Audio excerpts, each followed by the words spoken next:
gonna start a timer. Oh, you can only go for a half hour, right? Yeah. It technically shuts off, but welcome back, ladies and gentlemen. This is Speaking Sporadically, the podcast, episode 148. Dude, we're almost at 150. Like, we'll have to do something crazy, but still, like, that's a sit back and you're just like, holy crap, milestone. It's pretty awesome. Yeah, it's a big milestone, actually. Yeah. It's crazy. I mean, how many hours do you think we have invested in the podcast? Well, we could look at it two senses. We could look at it like individually, averaged out, and then like between like all people involved. Yeah, and you could also think about it like, what do we include the podcast? Do we count time that we have spent related to the podcast? Yeah, because we have spent probably 3 times the amount of time just sitting here talking in the cabin. Yeah. And then we can only attribute that to the podcast, because if we didn't do the podcast, we wouldn't have done that. Every single time we've texted in the group chat. All the times outside of like everything that we just talk about conversations about it, because it was so much discussion just to get started. We always talk about like how one went, and then we had to put in a lot of effort when we finally switched to video. It was like a really big. Yeah, we've had a few big steps that were like hard, and we've put a lot of thought. Extra time. Yeah, the amount of time that it has occupied our brains in some way, it's pretty crazy. A lot. By the way, you can probably hear in my voice, it's allergy season in Ohio. The pollen and tree sap messes me up, so I'll probably be sniffling and congested, but yeah. But hopefully his voice comes through like really deep and manly on the mic. Yeah, that's me. I got allergies. Redskins on 3, guys. Okay. All right, we got a main goal of this episode. We are going to try to not unplug our mics because we got two offenders. Apparently, I like to unplug my mic. This is probably, the 4th or 5th time I've been on? Yeah. But I think probably 3 of those I've unplugged my mic or accidentally switched it off midway through. So we're going to try to stay with us. We're going to do like stay quarterly with it the whole time. This episode. Yeah. Also, speaking of allergies, I know a guy that's pretty well immune to allergies. One of the best in the business. I wanted to give a shout out to business owner LJD Lawn Services. Definitely hit this man up for your grass growing and grass cutting needs.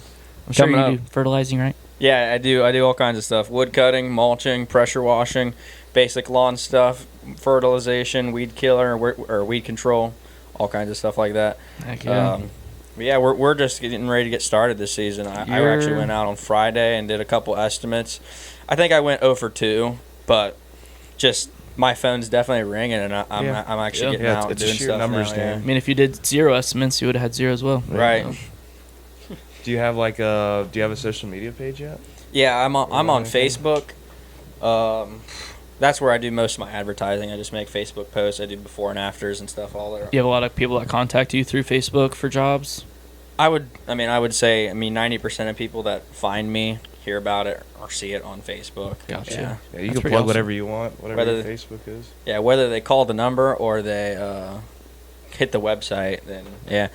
Facebook, if you're looking for it, it's going to be under LJD Lawn Service and Pressure Washing LLC, or you could visit ljdlawn.com to book a consultation. You have a website? Yeah, I have a full-on website. Also, do you have the LLC?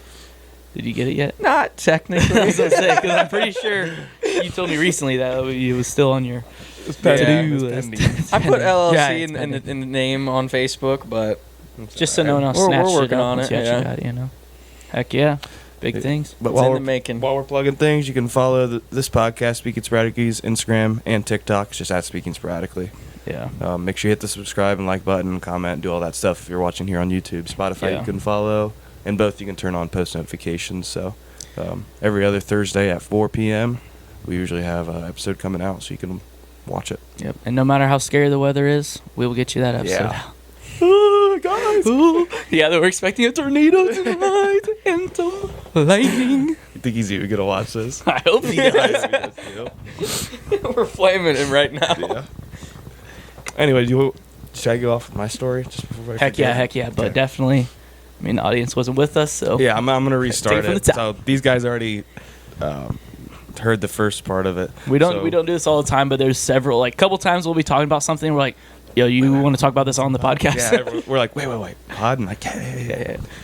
So obviously I'm in my MBA right now, and this is my last semester, and I'm taking an economics class.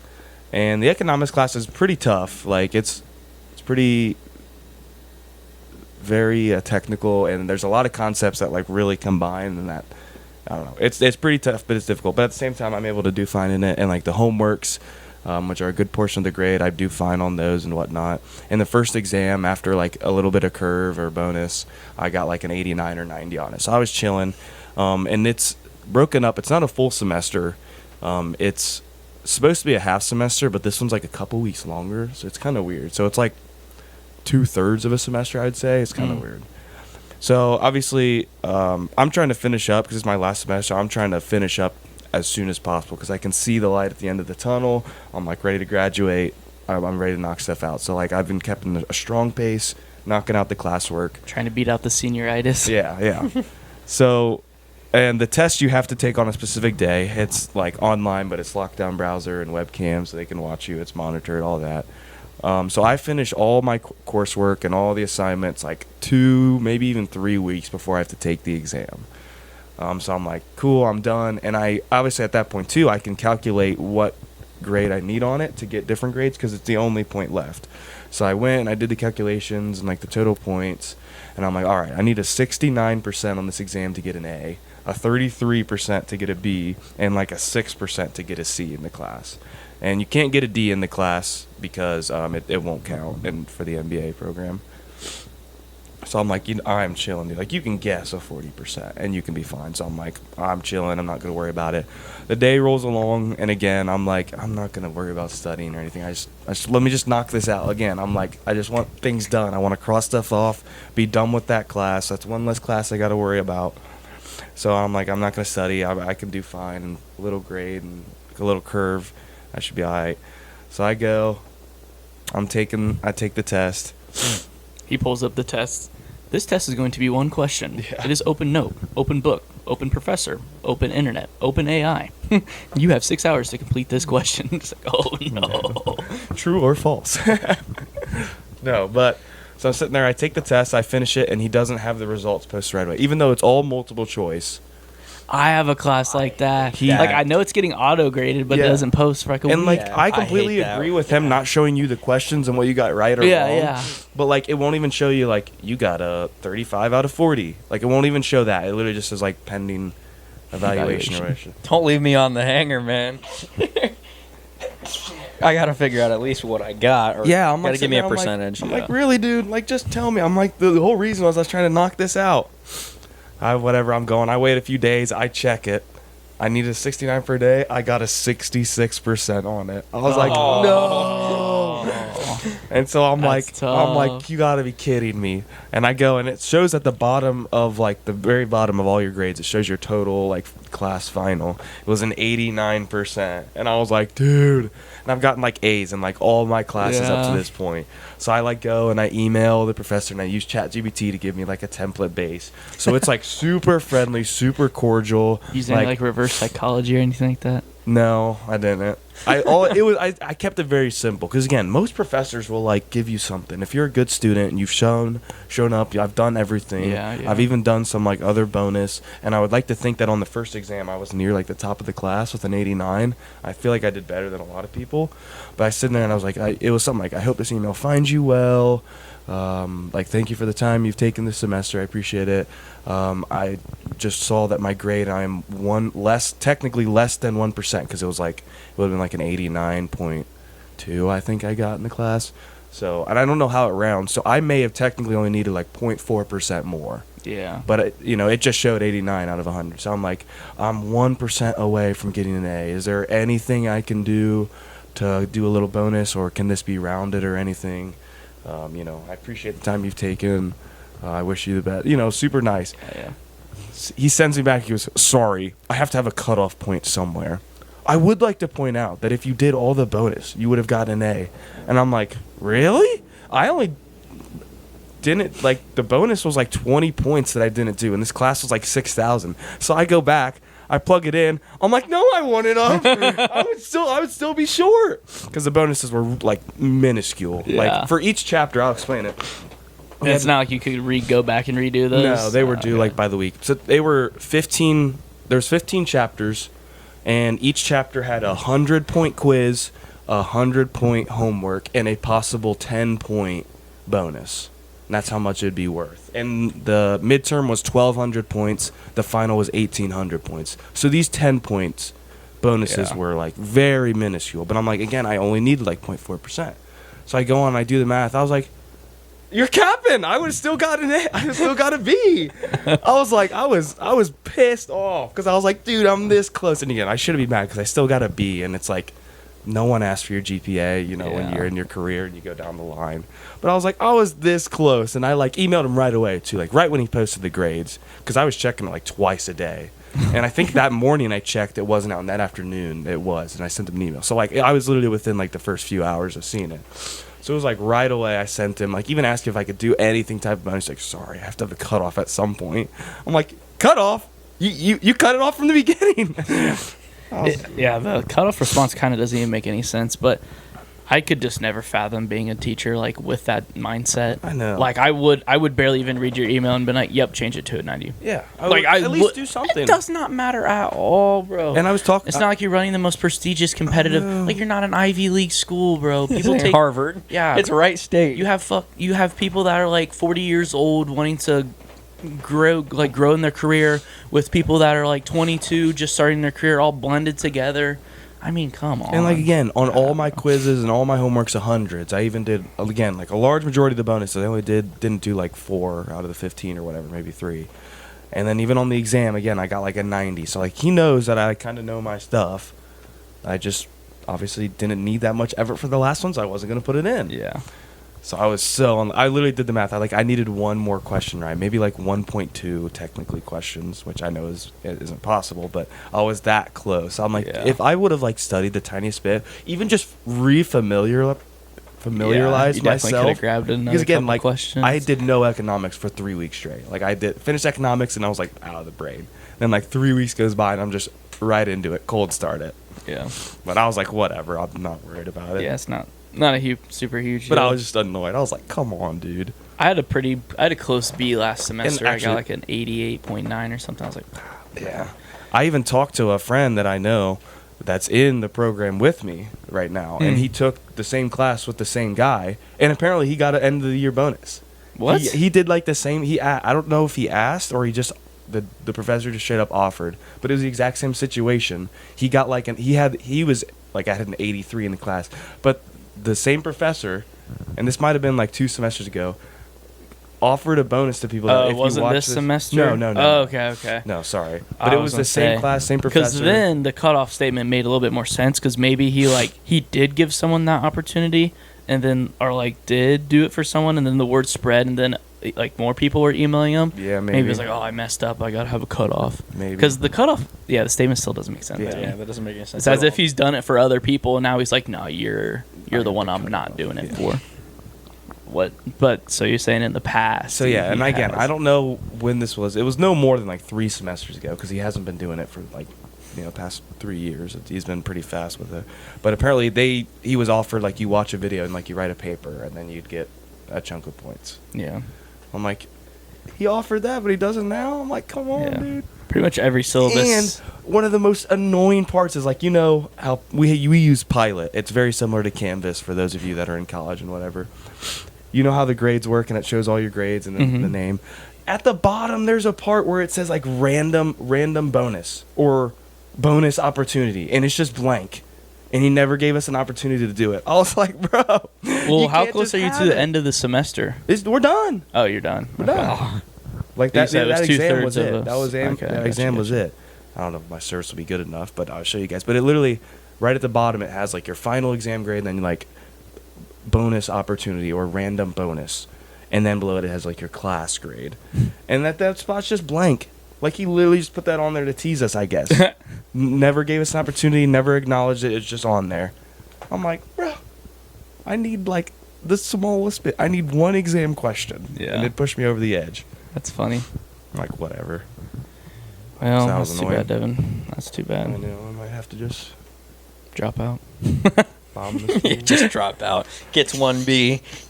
Decides this college ain't for me. I'm just gonna drop out. B is for bum. Find me a spoon and a torch. Dang. Jeez. That's a little graphic. Oh, that's funny though. Yeah. Yeah, I don't know. I've never had to ask someone, but it's so weird when it feels like everything's lining up. Like there's no resistance to someone making, or like someone being pushed to make a decision, except for what's seemingly like pretty much like a power trip.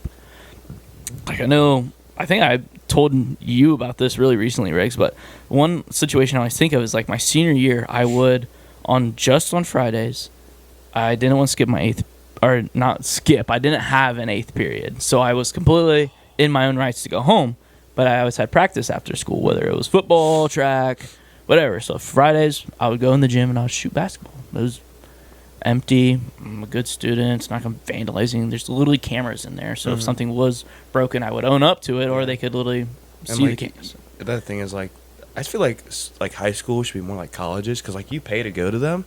Like, I feel like you should have access to the facilities if it's not already pre-scheduled or like, you know, designated for something else. But yeah, go ahead. Yeah, so I'm doing this, and I'm doing it for, this is like my 10th Friday in a row or something.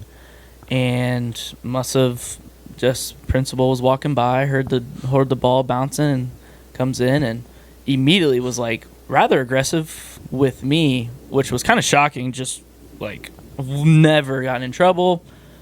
A student in high school, just shooting hoops. And I have a conversation with him. He's like, yeah, I can't have you doing this. And I was like, oh, really? Like kind of just like a little confused. Why not? And he's like, and his response to pretty much me asking like why was that he's like, it could like just start a trend and it's just gonna snowball. And I go, well, I've been doing this for, you know, like 10 weeks. And he like repeated the same thing. I was like, oh, does the snowball kind of pick up at week 11 or 12? He was like, get out. But it was like, dude, no harm, no foul. But yeah, he didn't like that. To be fair, I think I shot basketball with you maybe once or twice during that, but it wasn't every week, definitely. Yeah. But we're just in there just shooting hoops. There wasn't even like a gym class going on during that time. Yeah, we were interrupting nothing. Right when he said it will start a snowball, I was like, and I knew about the time I had been doing it. I'm like, yeah, I'm definitely pinning. I have to say this. It came right in my mind. I'm like, there's no way I can't. Like, I'll take it. I'll take the punishment. Yeah. I'll do it. Yeah, but no, didn't, and I didn't do it. I listened. I feel like high schools in general are just like kind of bad at that. Like, they're just super strict. And like, I get like there's a lot of different grades there, and like not everyone. There's a lot of different levels of maturity compared to like a college, right, where everyone's like. And then maybe we're just not so familiar with how like it really is a slippery slope and things would go downhill super bad. Because we do have like a better high school in the area and everyone's well behaved and everything, and that might be because we have some like strict things. But at the same time, like you pay to go to school there, I feel like you should have access to the facilities. You know. Yeah. Like after going to college, when that's how college is, when you pay that tuition, you get access to everything. Like if it's open and if like it's normal times and it's no one's else in there, like it's yours. Like you are a customer. Yeah. I feel like high school should be kind of more like that, but I don't know. Yeah, it's more like prison. Yeah. When it comes to like L'army though, like the weight room, the football weight room is pretty much come and go. Yeah. Like I don't have a pass. I know there's a bunch of guys that don't really have passes that you can scan to unlock the door, but you can go in there and lift 24 hours a day, 7 days a week, all year round. Well, they put a new lock. That is nice. They put a new lock on the door. Yeah. And now our key cards are deactivated, so our key cards don't work anymore. Yeah. Oh, really? Yeah. They've just been leaving that one door open, and you could just... Door's typically unlocked, but... Yeah, I just think it could very well potentially at this point be a situation where they have changed the locks and made efforts, and it's just not getting, like, checked. Like, someone could come and say, like, no, you guys can't be in here anymore. So... I haven't been in there for a while. That'd be a huge bummer. Yeah.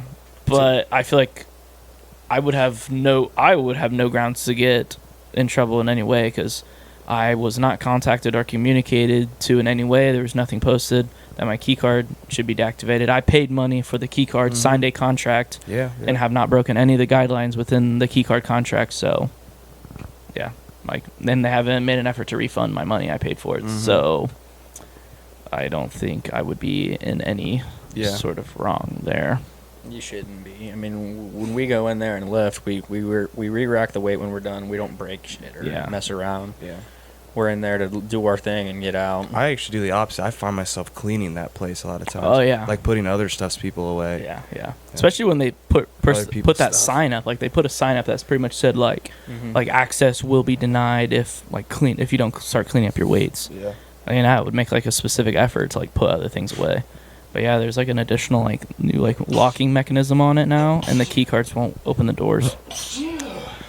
So definitely kind of an L from that standpoint, but Yeah, kind of talking about gym etiquette and stuff, like that's just like such a normal thing for some people. For us, for people that I've lifted with in the past, it's just a normal thing to re-rack your weight. And I will go to the YMCA in Sydney all the time, and I see guys just go do their reps and just get up, walk away, leave the weight on there. They don't unload it. They just walk away from it. 10, 15 minutes later, it's still there. They haven't touched it. They don't clean the bench. They don't wipe it down, anything. Yeah. It's like, well, come on, man. yeah. I will say, for me, sometimes I'm not the best at being like doing the sanitation, but yeah, just the putting the weight away is just. It seems like such common sense. It's so like easy to just put it away. It's unfathomable when I'll see someone. I have spoken to people about it because it blows my mind so much. Even another gym etiquette thing is like letting someone work in with you.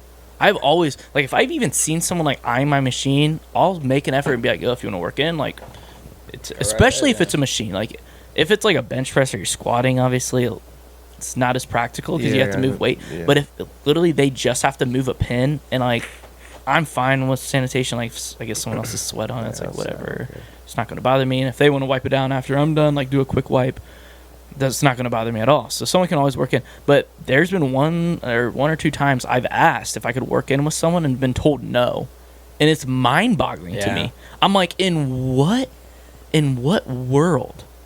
Like, does it make any sense? Like, I particularly remember the one guy told me no, and he was using this machine, and he was doing like he was using the chest flies. And I also wanted to do chest flies with literally like the same weight. It was the last thing I wanted to do. And he was using it, and he did like 10 sets with it. And I saw this man was just going ham because he would do like sit-ups, then he would go to like he was doing like a big circuit. And I'm like, dude, and he was using unavailable for like 4 minutes at a time. Easily had time. And then I'm using the cables to do like cable chest flies. He doesn't ask me if he can use my cable and just takes one of the cables. I'm like, this is mind-boggling. Oh, I would have definitely said something. Like, this is mind-boggling. Like, what world do some people think? And I don't feel like I'm being stuck up here. Like, I feel like this is pretty like standard train of thought. Yeah. In your situation too, where he's using the machine and he's running around using like 2-3 other machines in between, I would probably just be the guy where it's like, I just asked so that I wasn't the asshole. Like, if you get up and walk away, I'm just gonna do my set real quick. Yeah. And if you use my cable machine in the middle of my stuff, if that's the only thing I'm doing, like, I'm gonna say something to you. Like, that's not okay to just walk over and just do it without saying anything to anybody. It's very odd. It'd be one thing to be like, how many more sets you got left? Like, cool if I jump in after you or whatever, or can I use it after you? Yeah. Like, that's one thing, but people that just walk up and start crapping stuff, Very, very odd. very annoying. Yeah, that's true. And with putting the weights away, it's like imagine just going to the dumbbell rack and the dumbbells that you wanted to use are just gone because someone didn't put them away. Like, and now you're doing that to someone. It doesn't even make any sense. And the other thing, there's this leg press that I'll see a lot of like older people will use at one of the Ys I go to, and people will always leave like 100-pound. There's 100-pound plates. They'll leave 100-pound plates on it. You have to think there's like a percent of the population. Like, you got to think, percent of the population that's able to use this machine is much higher than the percent of the population that's able to actually physically move that 100-pound plate. Yeah, you can't Like, that's take it off. heavy. Yeah. A lot of people can't do that. And a lot of elderly people use those plates. Yeah, the Y is big on elderly people. To be so, at that point, it's borderline, like, incompetence as well as, like, disrespectful ignorance. It's crazy It's just almost, to leave a 100-pounder on there. It's Like, almost- is it your ego, too? Yeah. Or you're like, yeah, I can do 100 pounds. I'm gonna leave that on there. It's crazy, It's bro. almost a form of discrimination, low key. Low-key, bro. Like- Like, I can get behind that. Yeah. Discrimination. Age-based discrimination, bro. Oh, yeah. Because if you consistently did that, and it would discourage other people in other categories to work out there. So, but yeah, mind-boggling. But yeah. You know what? I just had an idea that would be kind of fun, but it might be kind of hard. Making a home gym. I'm already on it, bro. No, but I was gonna say, you guys know I thought of a good plan for it, actually. You guys know Cartnarks? Really famous, and he like bashes people. You guys don't know Cartnarks? No, I don't think so. Really no. famous. He bashes on I'm people bad that with don't. names. Sometimes they I don't- see things, but Yeah. I won't look at them. He's the guy that bashes people when they don't put their carts away, like at a shopping center. Oh, Okay. yeah. Like they'll leave it out, and I he'll look up love like whoop that. whoop whoop whoop. Hey, I love hey, that guy. The cart returns over there. He And throws has magnets. He has magnets. He sticks on people's car, which again is completely legal because it causes no damage to their car and it's removable. But, like they're driving away, and he'll just.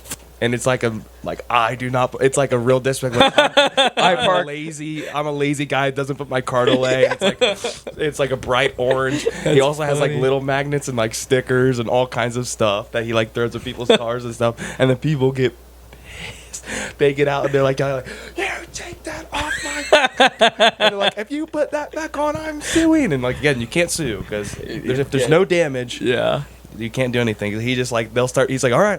And then if you Just keep put it your mild card enough away. so it's not like defamation or It would probably be more of like a harassment thing than a destruction Yeah, thing or a property thing. Yeah, I say as long as you're not crossing the line of like what is it? It's libel or liable or defamation. But again, you're not.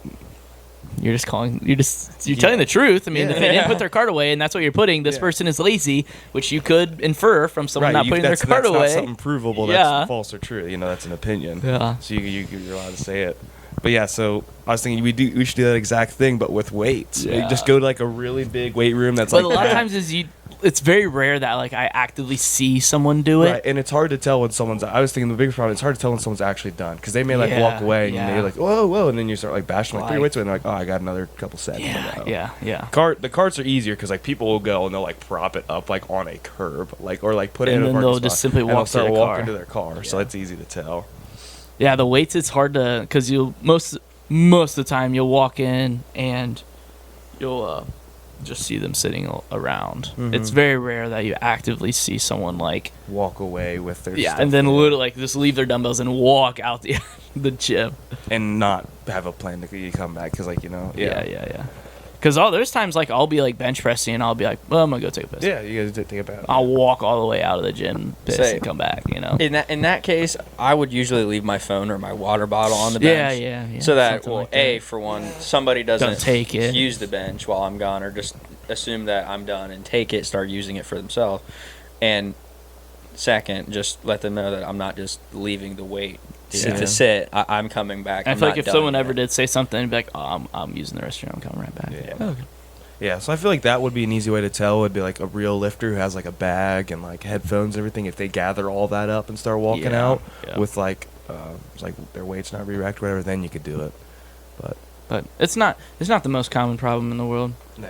Instead of magnets, you could use just like Post-it notes. Yeah. Slap it on somebody's back. Well, Yeah. then you're touching. Well, them, yeah, you yeah. might actually be able to. Could get an shoot. assault charge. I mean, yeah. Well, the assault is just, I think, physically touching someone. Well, no, because I think assault Chase still them to their car you and have you to can have do the mag. provable damages of some Oh, type. But I really? think you can get harassment Okay. by touching people. Yeah. But yeah, I know the one why I lift at is like, your mom does not work here. Please Yeah. put Oh, your, I've put your seen weights that, yeah. away. I sent that to my mom, actually. Yeah. Yeah, it's not like the most crazy problem, but it is like one way that you see. It's just Baffling. It's like, oh, come on, man. What, picture? No. I took that picture. No.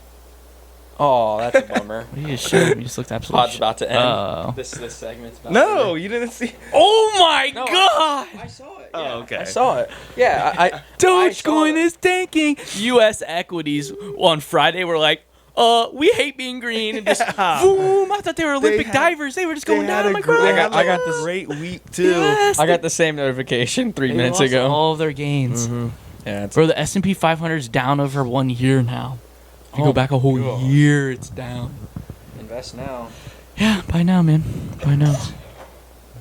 Yeah, the All last time I looked at Doge, it was 18 cents, and timer now is it's up, 16 though. and a half. Yeah, so, yeah. We usually, for the first segment, can kind of just wait for it to end. We'll do another mic test before we start the next one.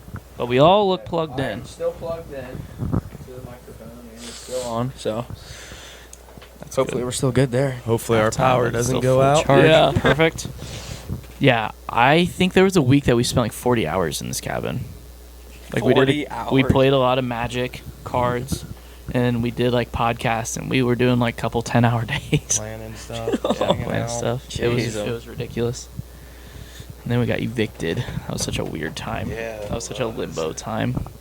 So you guys got evicted by your step grandma. Yeah. Yeah. Wild work. But we're back, and better than ever, honestly. Mm-hmm. We just dished out some hella financial knowledge. Yeah, we. Like usual. Yeah, like usual. We always talk money. Mm-hmm. Which kind of sucks because, like, it's a weird thing, which I enjoy talking, like, money, so it's not super bad. But they always say, like, the best spot you can be financially is it not to think about it at all.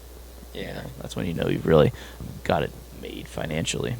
Mm-hmm. When you can just go and, something broke and you just go buy it or Yeah. order it real quick, not even think twice about it. But because I'm not trust fund baby, I think that the best way for me to get to that position is to be doing and taking the steps and being analytical, in which I'm doing right now.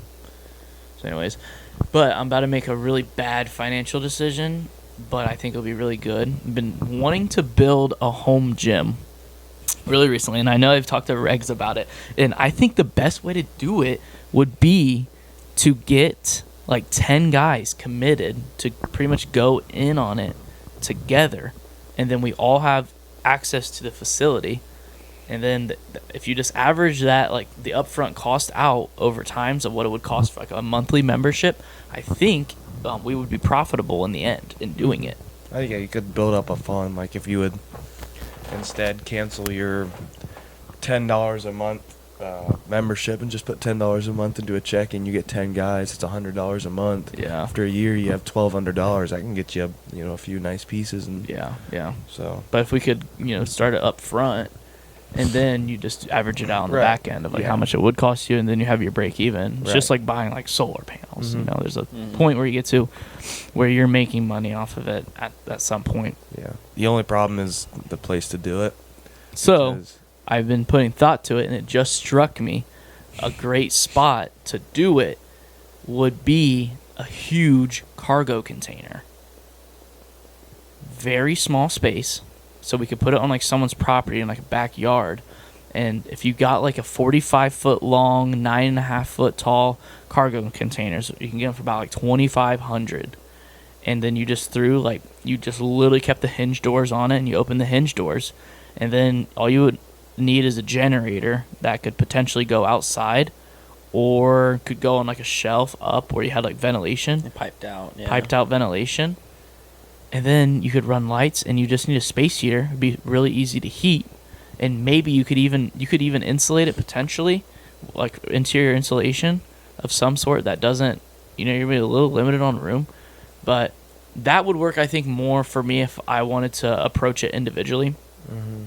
Would be the best, because I don't know if I could get a bunch of guys to agree on that. But even if I had like 3 guys that got in on a cargo container, and we all could have access to it, like we all just have a key and it's just padlocked, and whenever you want to lift, you go in there.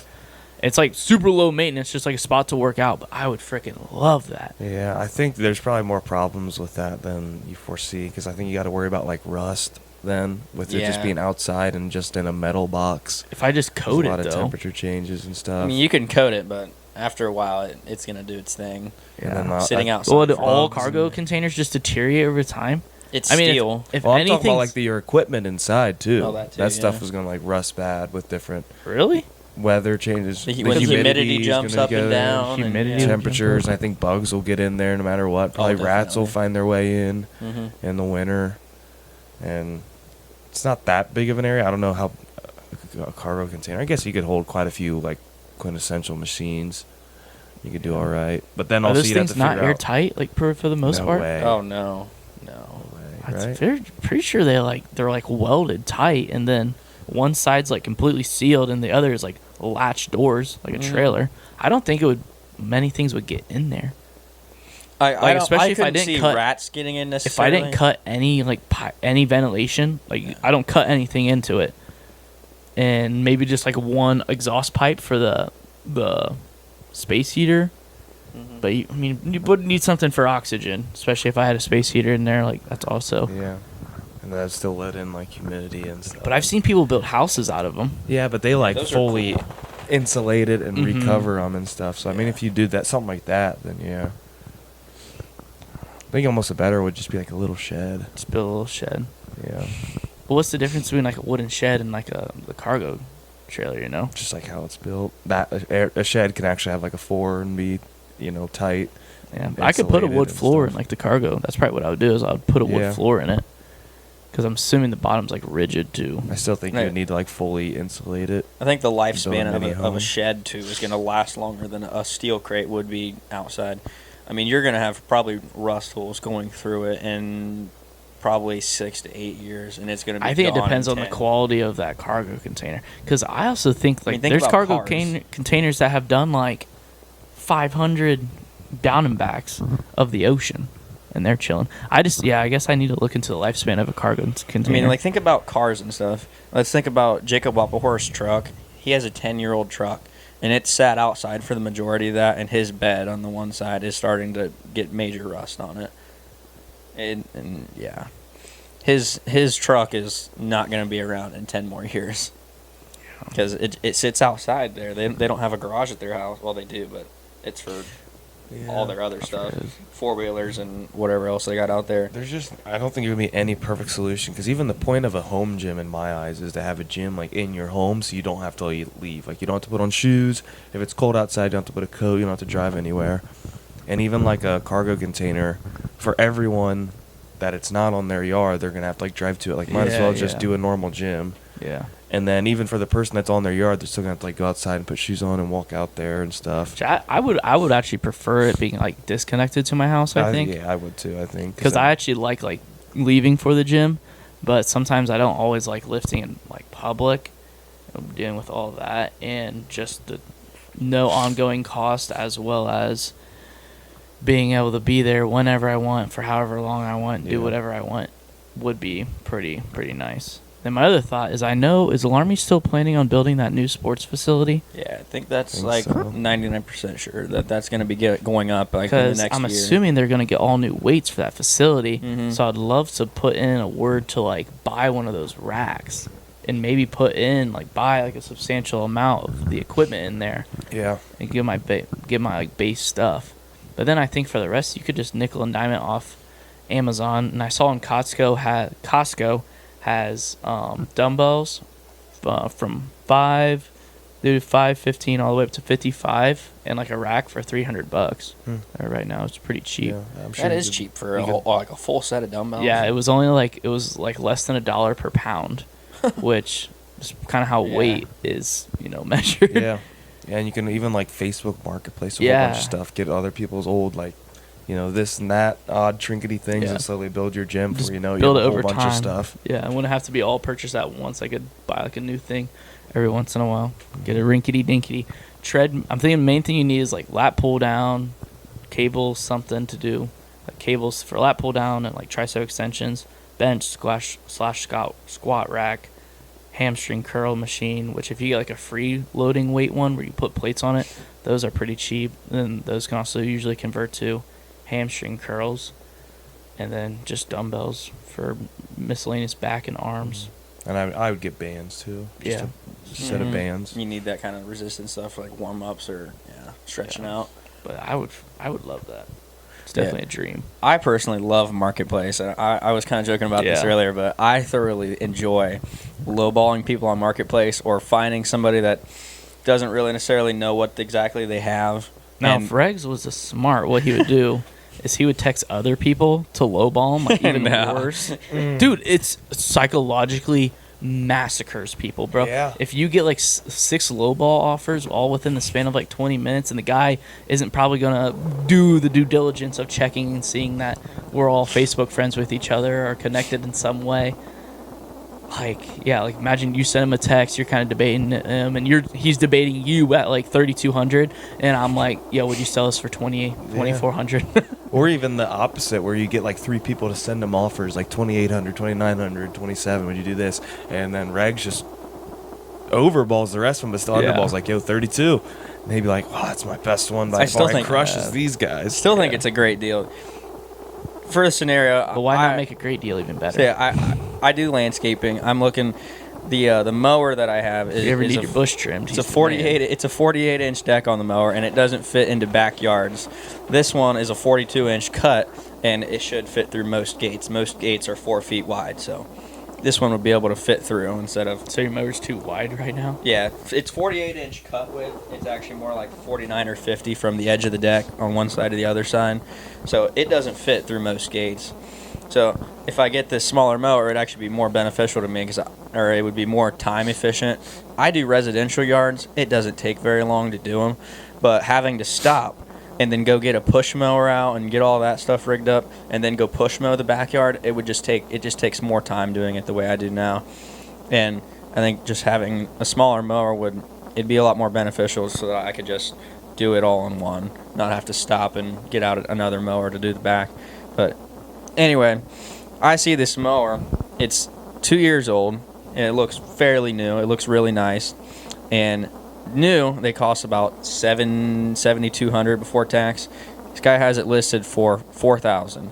And I thought it would be a great idea to just...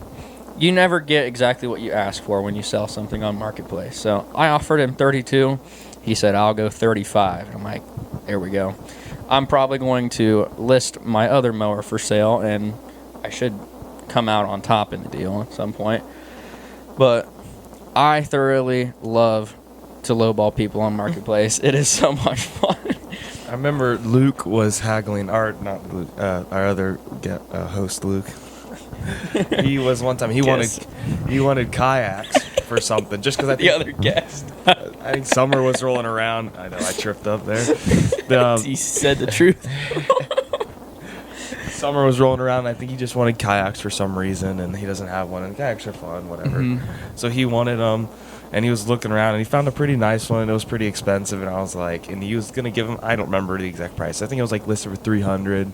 Luke was going to ask him like $250. I'm like, nah, dude, cut this dude's legs out. Tell him you got $150 cash to spend, not a penny more. Would you do it? Luke sent that.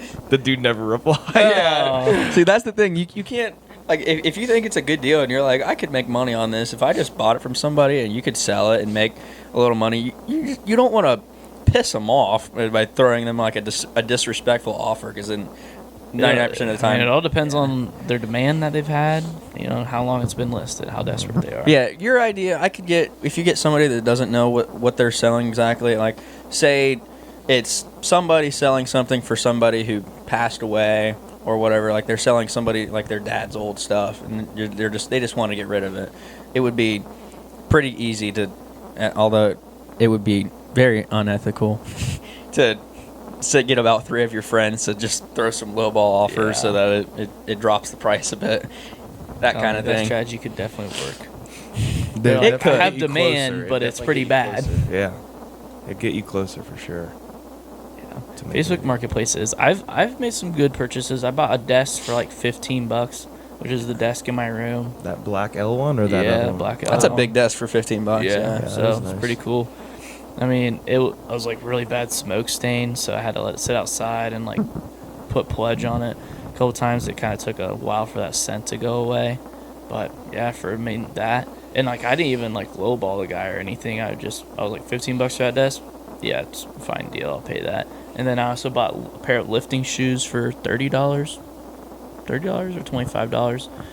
Oh, yeah, that's a good deal too. So I stay off of Facebook Marketplace just because I know that it can be a... spend money or Yeah. something. I love to surf it and just... Yeah. I'm I'm probably going to start surfing it more frequently now. If I find equipment that I could buy to just be one more thing that I own, because I borrow a lot of my dad's equipment. Like, I use his yard roller right now for stuff. I'll use his tiller. Lowball him, bro. I use his tiller whenever I get tilling projects. But if I was to find something like for the right price, I would just go buy it just so that I have it. If and when I move out and go out on my own, or I get a warehouse, I can just take it and it's mine. I can just take it there. It'd be part of business. That kind of deal. Gotta start scaling it, bro. Yeah. Scale, 10x. I started out only owning a truck, and I went from that, I bought my first weed eater, my first blower, all the way on up to, well, I don't own the trailer, but Dad said whenever the trailer that I use now wears out, he said, you buy a new one, and he's like, we can just use it. He's like, I hardly use the trailer now.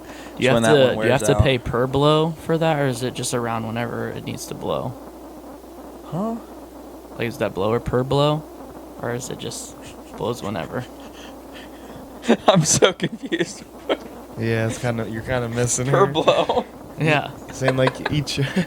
Does he charge the customers when he uses it? No, the one he bought. Oh. It's just, it's a leaf blower. Oh, gotcha. I think I'm understanding what you're saying. It's a leaf blower. It was a I bought my stretch. first leaf blower. God. Yeah, but when you plan on getting your, like, you feel like when do you think you could support like a full-time employee, or is that something you want to do at some point? I think. Is that in the picture? We quadrupled in size from year 1 to year 2. We're going into year 3 now, and I see if I was to quadruple again this year, which is unlikely, because we were really just getting started last year. The first year wasn't even a full season. We didn't start till May that year, and it was late in May. And we went from first year to second year, quadrupled. If I'm able to quadruple again this year, realistically, next year I could support a full-time employee. And that would be a huge step. I would probably find some, like a high schooler, 15, 16, probably at least 16. And he'd be able to drive, most likely. So that he could drive. And I would probably just let him. Sounds pretty discriminatory. They probably let them use the smaller equipment. Just like I'll use the mower. So that, I mean, mower is probably going to be more dangerous to use than a weed eater, just because. I mean, yeah, I'd say so. It's more dangerous. Like, it could do more damage. Yeah, like, it he could crashes do the more mower damage. into something. Yeah. Do a lot more damage to the customer. I would definitely think of a training program at some sort. If you get hit by a strand of weed eater string across the leg, it'll sting, but it's not. It probably will rarely even draw blood Or cost you any money. Yeah, exactly. That's the main thing. So I would just be running the big equipment. I'm not letting some 16-year-old run a chainsaw or a hedge trimmer, because you could lose fingers with both, or legs if you. Yeah, you could really mess them up I've with seen a chainsaw. a gentleman that we've discussed quite a bit tonight cut his hand pretty bad on the hedge trimmers. Your dad? No, that was Austin. Oh, really? Yeah, cut his hand open pretty darn bad, and my dad had to take him to the emergency room when he was working at the golf course. Yeah, hedge trimmers, they make like lightning-shaped cuts. Whenever if you get yourself across the arm or something, it'll make a lightning bolt across your arm. But yeah, if you get your finger in between those blades, it goes right through wood that's same thickness as your finger. It'll clip your finger off in a second. Gone. Say, I'm not letting some young kid that I don't know run a chainsaw or my mower or a hedge trimmer, but something like a weed eater, or if I'm mulching, give this guy a shovel. Yeah. Or if once he gets some tenure under his belt, you know, he can move into the mower. Yeah. But that would require I would have to get probably a couple years of high school hands, you're thinking. Yeah. I would definitely need to get my employees bonded to run the bigger stuff, or get workers' comp insurance, because that right now is off the table. I don't have workers' comp insurance. If I hurt myself, I got poison ivy twice last year, and it was just rub some calamine lotion and wear sleeves next time. Yeah, I wish I knew a guy that was actually selling that. I do. You sell what? Workers' comp insurance. Oh shoot. Might have to get a hold of you here in about a year or two. Yeah. Grow. Hoping that this year is going to be a big year for us. I know coming up here on like a nice Saturday, and we're all here in town, I want to get like 3 or 4 guys and give you guys like $100 each, work from like 10 to 1 on a Saturday, and just give you guys door hangers, go knock on doors and try to spread the word. If people answer the door, talk to them, whatever. If they don't answer, give them 10, 20 seconds, put a little hanger on their door, and go to the next place. That is something that I think would be very helpful. I know I'm in a community forum on Facebook that like lawn and landscape owners. It's like all over the country. Yeah, all over the place. And they say knocking on doors is the best thing to do. Some people do postcards. They'll just send out like mass postcards to every house in town. Mm-hmm. But response rate on those, I've heard, is between 1% and 2%. It's not great, but I mean, if you send out 20,000 postcards and you get 200 phone calls, you're happy.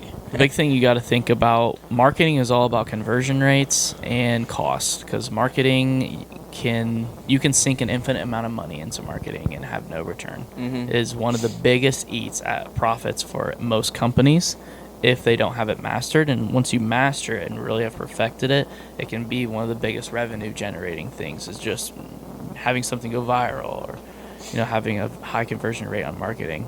But yeah, the thing with door-to-door is it's going to be probably one of your lowest costs and probably potentially your highest conversion rating, mm-hmm. especially if you have the people that are doing the knocking trained in what you want them to say, and then even able to pretty much book a consultation with them if they have access to your calendar and say, because people are going to be more inclined to pretty much make a sale or book something when they don't have to reach back out, or there's no additional effort except for right then and there. Mm-hmm. Especially if it's not a purchase. People are harder. I think that's still true for kind of like impulse buying. They'd be more willing if they can like get the item right then and there and pay for it right then and there. Mm-hmm. But definitely with a consultation, if they can get it booked right away.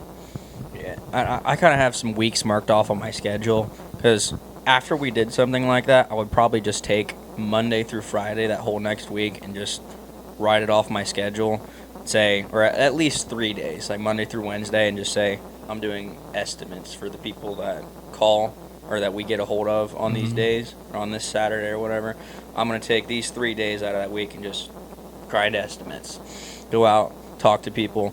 Of course, you guys, I'm sure you guys will do great, but being able to talk to the owner or whatever, or me in the case, I can talk more and try to maybe sell more services, which would be sweet. Yeah. And just taking those 3 days afterwards, or I should say there's always a chance you don't get a single phone call after one of those, which would be a huge bummer, but at least word is out. There are paper door hangers out there that with your information on it for somebody to look at and think, oh, maybe I need some mulch this year.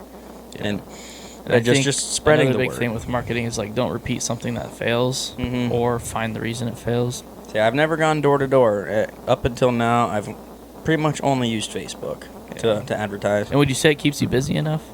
Last year, are you going to work a part-time job this year outside of the lawn care? I know probably a couple hours at. I'm going to cut my hours at the farm.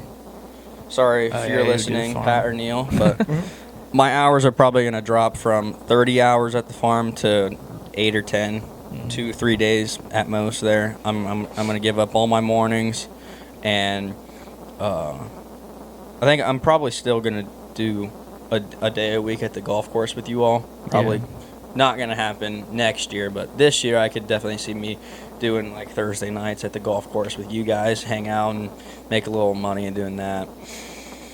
But yeah, I kind of lost my train of thought. I was going somewhere with that. Something about, you're talking about like full time. Your plans for full time. Yeah. Then I will be mostly full time with the lawn service. The first year that we did it, I would say there were probably 2 days a week at least where I had nothing to do. So it didn't keep me busy at all that first year, but the second year definitely. There was maybe 1 day a month that it'd be a random Tuesday, and I wouldn't have anything to do, and just think, I guess I'll sleep in today, hit the gym. Which is not bad. It's pretty ideal. A day a month besides Sundays. I always took Sundays off. Yeah. I'd go to church, and that would just be a recovery day. But you're in a pretty ideal situation where you're going to be able to schedule yourself, but you also have the struggles of being a business owner too. If you have a couple rainy weeks where you can't mow, and then you get behind on jobs and everything, and like this whole next week for us is looking like rain. And I've already gotten 2 previous customers contact me, and they're asking me if I can mow their yard next week already, and the only day that it's supposed to not rain is Tuesday. It's like, I might leave ruts in your yard, but if you really want me to, I'll go slow and try not to tear stuff up. But yeah. yeah. That's a scary thing, though, because you leave bad ruts and don't give them the prior warning, or even if you do give them the prior warning and they're not on the same page and they think what they envision as ruts is very different than what reality is, yeah, you could pretty easily lose a customer. And you're kind of in the customer service space as well as the landscaping space at the same time. So yeah, I deal with everything. From the consultation to the work to the invoicing to everything. It's me. So yeah, I definitely get that part of it. Yeah, cool.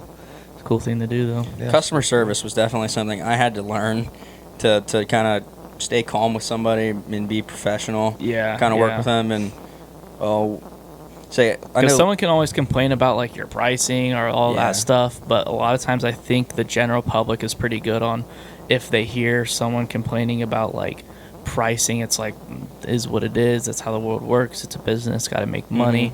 But if you make a very negative comment to someone, especially if it's like in a text thread where it can be has taken proof multiple ways. and taken multiple ways, you have to be really careful with that, because then that'll word of mouth pretty bad, and you don't want a negative reputation on it. So I mean, and there's been almost every time somebody would ask me, like, or if I give them an estimate and I'm there and they say, "Ooh, that's a little pricey," a lot of times I will just say, "Well, here, I can offer you a 10% discount since it's your first service." I'll kind of try to work with them, and if it's still no, and they're just, "All right, well, let me know if you change your mind," and go on my way. Another effective strategy would probably be like a price breakdown of how, like, this is how I send an invoice. How I generate this number. I walk people through it the whole way. Say somebody wants like a whole bed redone. Say, I need to go in here. I'm gonna take my tiller through your bed and rip out all the weeds and stuff, and I'm gonna level it off and then throw in mulch. I'm like, to run the tiller through here, say it's gonna be $60. I'm going to level off the beds. That'll be paid, or that'll be done by the hour. It looked like about an hour of labor here. That'll be $60 more, and then a yard of mulch. Just kind of break it down for them as I go, and I'll send them a paper copy of the estimate just so for their visual, so they can see exactly what I'm thinking in my head, I guess. Yeah.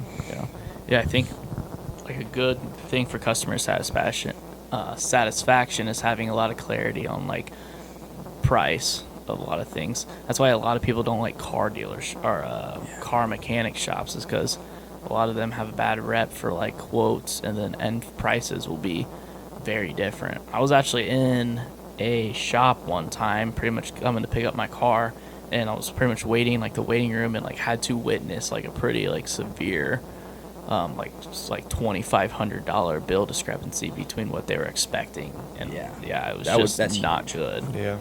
And I've even heard from customers that I've done work for tell me like, "Oh, I had this person come out there and do it," and they just kind of like looked around. Yeah, you're probably looking at about $800. They didn't walk through anything, and they're like, "I kind of like the way that me in the situation." They're like, "I kind of like the way you explained everything and broke it down so that it was easy for me to kind of understand what I was paying for or what you were estimating me for." And it's like, yeah. That's just something that came naturally. That wasn't something I had to learn. The way I'm thinking it through my head, that's how I iterate it to a customer. Yeah, that transparency is huge. I mean, not only do they like it for the monetary reasons, like be able to see the money, but like the trust too. It makes them think like, all right, this dude's not ripping me off. I know, what and also maybe they have a really big project and they only have a certain budget, and he walks them through what each costs. And like, okay, well, let's not do this for now, and I know that this will save me $200 per se, whatever. And then let's not do this, and we'll just do this part. So yeah, that's good. Yeah, overall, pretty good call. If you ever need someone to mow for you, I got like several thousands of hours on a mower. Life. And probably just as much weed whacking. You used to do work for your dad, and you used to cut for a cemetery. Yeah. I remember you telling me the story. You were like, I would just go out there and on a Saturday and trim weeds all day or sit on the mower all day, and then you would ride the mower to Subway. Literally, this was like before I had a car. I would drive the mower uptown. I would mow one of the cemeteries, and then I would drive down, stop at Subway, get Subway, and then I'd drive to the other cemetery I had to mow. and I would mow it. And I would be there I would have like a weed whacker literally on my chest, just driving down Main Street. Ladies and gentlemen, we just wanted to do a little wrap up here. Say goodbye. Thanks for watching. We really appreciate it. We also appreciate it if you subscribe. Yeah. We're definitely going to start pushing that harder because I really want to get to 1,000 subs. Simply just because it opens the gates to be able to do like the monetary stuff. And I think that might spark some invigoration with us because we are so numerically driven. Not that we need the money, but it's just cool. We need another first dollar earned, baby. Yeah. We need our first YouTube dollar earned. We made that dollar off of Anchor. Yep. Which was this whole plan by Spotify to pretty much make a whole podcasting thing. We made like a couple of dollars off Anchor, like $20 or Yeah, something. I think so. Just crazy. But yes, want to start doing that here. So we should start just randomly shooting out some emails to some places, seeing if we could like get an ad read. You know, we're pretty. We are pretty small. So Advertising is expensive. Yeah, they would ask, like, how much views you guys average, and we're like, well, like 100 a month maybe. Yeah. It's just So like that'd be tough. Yeah. But I've literally clicked on videos that will have sponsorships, and I'm like, this is tiny. Like this video has Really? like 400 views. I haven't seen this. Yeah. Really. I don't know. That's something to think about. Anyways. Yep. We'll see you guys later. Catch you guys next time.